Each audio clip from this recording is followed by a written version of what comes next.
Hi guys, welcome back to my channel. My name is Sarah and this is B.fleye Beauty, and today we are talking about the icky products, well, ingredients that you might want to stay away from when you are looking at skincare products. Now, the first one I want to talk about is fragrance. This is the number one irritant in skincare. The problem is so many skincare brands have fragrance, and I have kind of touched on this in an earlier video, maybe even 2 videos, because I feel really strongly about this. As you get to some of the higher end skincare like Chanel, you'll find that their ingredient list is actually pretty basic, but what they do is they add a crap ton of fragrance to make it smell more valuable, more high end, and they can charge a higher price point because, you know, they have the brand Chanel on there.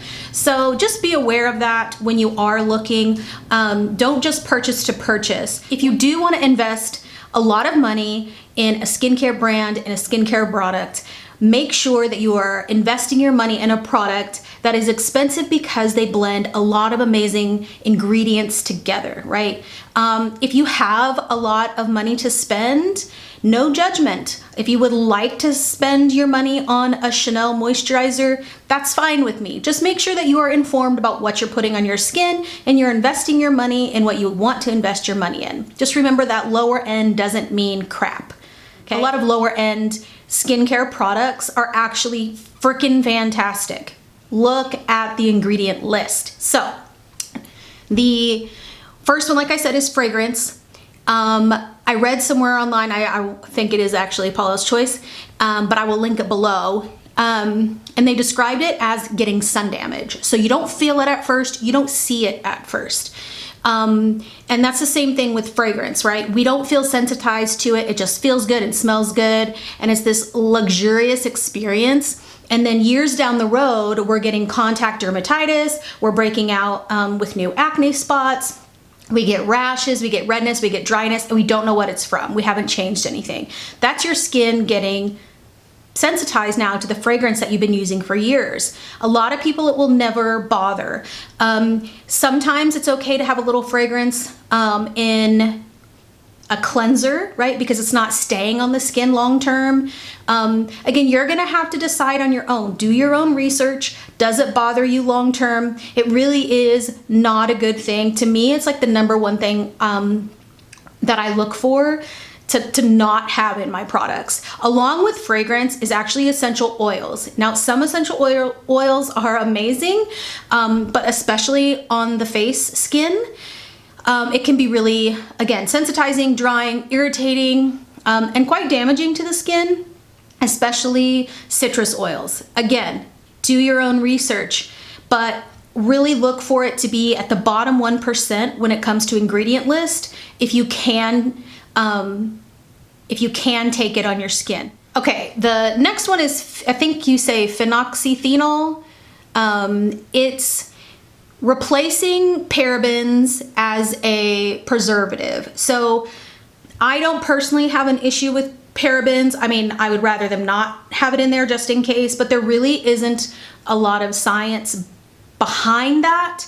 So I'm gonna keep saying it, but please do your own research. So basically there's been this, you know, we think of parabens as this criminal, and so we've replaced it with some ingredients, one of them being this, I'm gonna have to read it off my page, Phenoxythenol. It's antibacterial, it's, you know, it's a preservative, but it is a skin irritant. And most of these ingredients are skin irritants. Not very many of these are gonna be cancer causing hormone disruptors. So take it, leave it.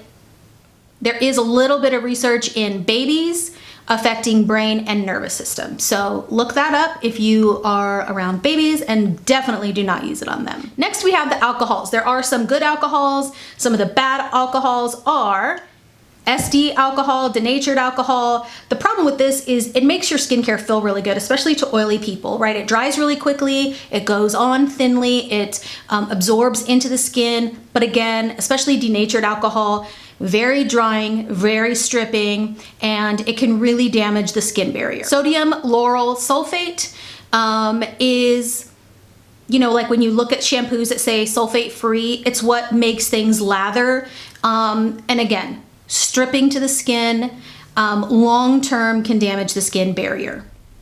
Then you got phthalates. So this can be in the form of, I think it's called DEP, DBP, DEHP. It's also can be labeled as fragrance, which is kind of scary. It's already been banned in Europe. Not banned here because, you know, we're last to do that.